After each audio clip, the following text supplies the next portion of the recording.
7 day challenge की series में hair fall पर हमने 3 दिन कंप्लीट कर लिए हैं और आज ये हमारा चौथा दिन है जिसमें हम एक और नेचुरल रेमेडी करेंगे और सीखेंगे कि हम अपने हेयर फॉल को और भी ज़्यादा कम कैसे कर सकते हैं। वैसे अभी जो मैं वीडियो बना रही हूँ मैं अपना पूरा प्रोसेस करने के बाद और बालों को सुखा के कॉम्ब करने के बाद मैं ये आगे का वीडियो बना रही हूँ और अभी आपको दिखा दूँ कि फ़िलहाल आज चौथी रेमेडी करने के बाद मेरे बालों की क्या कंडीशन है। अभी बाल पूरे तरीके से सूखे नहीं है। आज की रेमेडी को लगाने के बाद मैंने एक पर्सनल एक्सपीरियंस किया है कि जब हम इस रेमेडी को अप्लाई करेंगे, जैसे हम पिछले 3 दिन से रेमेडी लगा रहे हैं नेचुरल, एक दिन शैम्पू किया, 2 दिन हमने ऐसे ही बालों को वॉश किया और आज भी मैंने सिंपल पानी से ही अपने बालों को वॉश किया है रेमेडी लगा के। लेकिन जब बाल सूख गए हैं तो लग ही नहीं रहा कि मैंने शैम्पू नहीं किया है। बिल्कुल बाल इतने ज़्यादा खिले हुए, इतने सॉफ्ट और सिल्की महसूस हो रहे हैं, आप देख सकते हैं।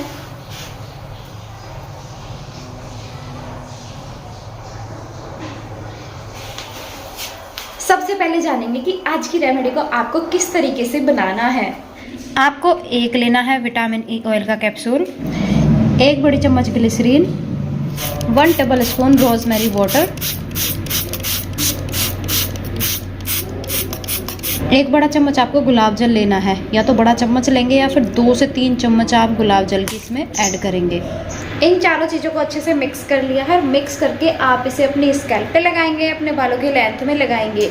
वैसे तो हर वीडियो में बोलती हूँ कि मेन जो फोकस होता है ना वो स्कैल्प पे ही होता है। उसके बाद अगर आपके पास रेमेडी बच जाती है तो आप उसे लेंथ में अप्लाई करें, क्योंकि बहुत लोगों के फ्रिजी और ड्राई हेयर हैं। तो फ्रिजी और ड्राई हेयर को सॉफ्ट और स्मूथ हेयर करने के लिए आपको नेचुरल रेमेडी को अपनी लेंथ में और अपनी फुलक पे अप्लाई करने की ज़रूरत है। पता चला कि आपने अपनी स्कैल्प को तो बेहतर बना लिया और आपके जो बालों की ये नीचे से फुलक है इन पे आपने कोई नेचुरल ट्रीटमेंट अप्लाई नहीं किया और आपको भर भर के स्प्लिट हेयर आ रहे हैं। तो इन चीज़ों से बचने के लिए आपको अपने बालों की जड़ से लेके फुलक तक हर चीज़ का ध्यान रखना है। कभी कभी ना जैसे हम बहुत जगह रहते हैं तो हमें वहाँ का पानी सूट नहीं होता, कहते हैं ना कि हमें पिंपल हो गए या फिर हमें हेयर फॉल होना बहुत ही ज़्यादा स्टार्ट हो गया। तो कभी कभी उस सिचुएशन में उस हैवी वाटर को साइड करके हमें लाइट वाटर यूज़ करना चाहिए। रोज़ वाटर एक लाइट वाटर है जो हमने हैवी वाटर अपने बालों पे लगाया हुआ है, अगर वो केमिकल की वजह से कहीं ना कहीं डैमेज हो रहे हैं तो कभी कभी ऐसी सिचुएशन में आप रोज़ वाटर से अपने बालों को वॉश कर लिया करो। लाइट वाटर से जब आप अपने बालों को वॉश करोगे तो पाओगे कि वो जो एक्स्ट्रा मैल, जो एक्स्ट्रा गंदगी आपके बालों पे है वो कहीं ना कहीं निकल रही है और ऊपर से बालों की शाइन स्टार्ट हो गई है। ग्लिसरीन हमारे बालों को सॉफ्ट करने का काम करता है, हमारे बालों को स्मूथ करने का काम करता है। विटामिन ई का जो ऑयल है वो हमारे हेयर फॉल को कंट्रोल करने में बहुत ही ज़्यादा मदद करता है। बात करें रोजमेरी वाटर की, हेयर फॉल को भी कंट्रोल करता है, स्प्लिट हेयर को भी कंट्रोल करता है, जो डैमेज हो जाते हैं हेयर, जो फ्रिजी हो जाते हैं उनको भी कंट्रोल करता है। तो सारी चीज़ें इस तरीके की मिक्स करा के आपको यूज़ करवाती हूँ ताकि आपको कम टाइम में ज़्यादा से ज़्यादा रिजल्ट्स मिल पाए। लेकिन इसमें शैम्पू आप आज भी अप्लाई नहीं करेंगे, बस सादे पानी से अपने बालों को वॉश करेंगे। मैंने इसे लगाया, मसाज किया और वही सादे पानी से अपने बालों को वॉश कर दिया। कुछ लोगों को रिजल्ट्स मिलने स्टार्ट हो गए। देखिए कहते हैं ना कि सबको सेम टेबलेट काम नहीं करती है, तो किसी की स्कैल्प पे कुछ वर्क करेगा, किसी की स्कैल्प पे कुछ वर्क करेगा। बस आप चीज़ों को लगाते रहिए और खुद से एनालिसिस करिए कि आपको कौन सी चीज़ बेहतर रिजल्ट दे रही है, कौन सी चीज़ आपको हार्म कर सकती है।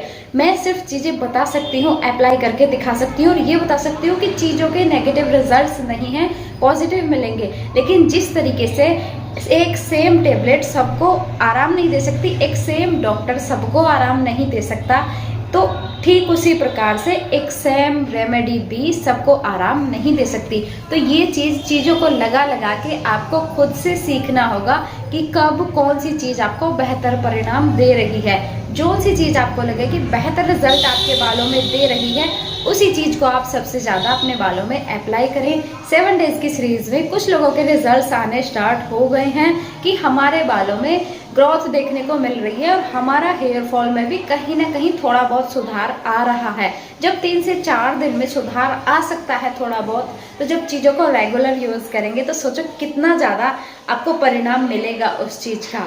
रेमेडी में आप कोई भी बदलाव नहीं करेंगे और अपनी तरफ से कोई भी ऐसी चीज़ यूज़ नहीं करेंगे, ना कोई एक्स्ट्रा माइंड लगाएंगे। कुछ लोग होते हैं ना कि ये वाली चीज़ हमारे पास नहीं है तो इसमें ये चीज़ ऐड कर देते हैं, या फिर ये वाली चीज़ नहीं है तो इसको रख के यूज़ कर लेते हैं। कोशिश किया करो कि जब बालों में चीज़ें यूज़ करनी हो या फिर स्किन पे आप कुछ चीज़ अप्लाई कर रही हो, तो जब आप यूज़ करो, यूज़ करने से 10 से 5 मिनट पहले ही उसे बनाया करो। मेरे खुद के जो पर्सनल रिलेटिव्स हैं, मेरी फ्रेंड्स हैं, क्या काम करती थी कि जब उन्हें टाइम मिला रेमेडी को बना के रख दिया और फिर शाम तक फ्रिज में चीज़ें रखी हुई हैं, उसके बाद उन्हें अप्लाई कर रहे हैं। देखिए हम यहाँ पे नेचुरल चीज़ें यूज़ कर रहे हैं, तो नेचुरल चीज़ों को अगर आप ताज़ी खाओगे, ताज़ी लगाओगे तो उसके बेहतर परिणाम मिलेंगे। अगर उन चीज़ों को बासी करके आप खाओगे, बासी करके लगाओगे, तो उनके जो रिजल्ट्स हैं वो कहीं ना कहीं थोड़े बहुत नेगेटिव हो जाते हैं। उम्मीद करूँगी कि जिस लैंग्वेज में या फिर जो एग्जाम्पल देके मैं आप लोगों को समझाने की कोशिश करती हूँ, आज सीरियसली वीडियो बनानी ना बहुत ही ज़्यादा भारी हो गई है। मतलब सुबह से वेट करते करते मेरे को शाम हो गई और आज मैंने शाम को अपना हेयर वॉश किया है, लेकिन जो बैकग्राउंड साउंड है ना वो इतना ज़्यादा आ रहा है, इतना ज़्यादा आ रहा है, मैं खुद डिस्टर्ब हो रही हूँ आज वीडियो बनाने में। उसके बाद भी मैं मोटिवेट हूँ, चाहे मैं शाम को हेयर वॉश कर रही हूँ, मॉर्निंग में हेयर वॉश कर रही हूँ, कि मुझे आप लोगों को वीडियो देनी है और अपने बालों में और भी ज़्यादा सुधार मुझे करना है।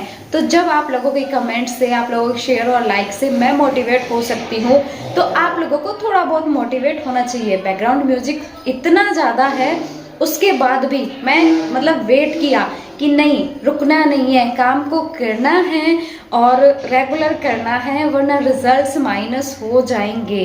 तो कोशिश किया करो, अगर आप लोगों को चीज़ें बता रही हूँ तो उन्हें लगाया करो। जब आप लोग चीज़ों को एक बार यूज़ करते हो और भर भर के कमेंट आए कि हमने तो चीज़ों को लगाया, बहुत टाइम से लगा रहे हैं और हमें तो रिजल्ट मिला ही नहीं है, हमें तो ये हुआ ही नहीं है, हमें तो पॉजिटिव रिजल्ट्स नहीं आए, हम तो कुछ भी लगा ले फिर भी कुछ होता ही नहीं है, कुछ कहाँ से हो जाएगा। फीवर भी आ जाए वो भी एक दिन में ठीक नहीं होता, खांसी आ जाए वो एक दिन में नहीं जाती, और हमें नज़ला हो जाए एक दिन में नहीं जाती, कोई बड़ी बीमारी हो जाए तो हम महीनों महीनों तक दवाई खाते हैं। तो ये तो नेचुरल चीज़ आप लोग लगा रहे हैं, इसको क्यों फिर रेगुलर नहीं लगा सकते। अब आप ही मुझे बता दो कि कौन सा ऐसा शैम्पू है मार्केट बेस्ड, कौन सा ऐसा शैम्पू और कौन सा ऐसा ऑयल है जिसे आप यूज़ कर रहे हो और उससे आपको हेयर फॉल नहीं हुआ, आपको डैंड्रफ नहीं आया, आपके हेयर फ्रिजी नहीं हुए, आपको स्प्लिट हेयर नहीं आए। कौन से शैम्पू पे ऐसा लिखा हुआ है कि आप उसको अप्लाई करोगे तो आपको हेयर फॉल जड़ से रुक जाएगा। कम से कम नेचुरल चीज़ों को लगाने के बाद पॉसिबिलिटी तो है कि हाँ, अगर आप उन चीज़ों को यूज़ कर रहे हो तो आपको रिजल्ट्स मिलने की 10, 20, 30, 40% संभावना है। चीज़ें ठीक हो सकती हैं क्योंकि इन चीज़ों में केमिकल नहीं, इन चीज़ों में प्योरिटी है। तो आप इन्हें रेगुलर यूज़ करें, सही तरीके से यूज़ करें। परिणाम एक दिन में नहीं, 15 दिन में, 20 दिन में, 25 दिन में 100% मिलने स्टार्ट हो जाते हैं। रेगुलर यूज़ करेंगे तो 7 से 10 डेज में ही बहुत अच्छे रिजल्ट्स दिखने शुरू हो जाते हैं। उम्मीद करती हूँ जो इतना लंबा भाषण मैंने आप लोगों को दिया है, आप लोगों को समझ में आया होगा कि हाँ निशु कुछ तो ठीक बोल रही है। तो मिलेंगे फिर हम नेक्स्ट वीडियो में। वीडियो पसंद आए तो प्लीज़ एक एक बंदा 5-5 लोगों को शेयर कर दिया करो। क्या पता आप लोग सिर्फ इंटरेस्ट के लिए वीडियो देखते हो, क्या पता जिनको आप शेयर करो उनको हकीकत में नीड हो, वो हकीकत में इन चीज़ों को यूज़ करना स्टार्ट कर दे, उनका भला हो जाए आप लोगों की वजह से। तो प्लीज़ वीडियो को ऐसे लोगों तक शेयर करें जिनके बाल हकीकत में बहुत ही ज़्यादा डैमेज हैं। मिलते हैं फिर नेक्स्ट वीडियो में अपना 5th डे लेके, तब तक के लिए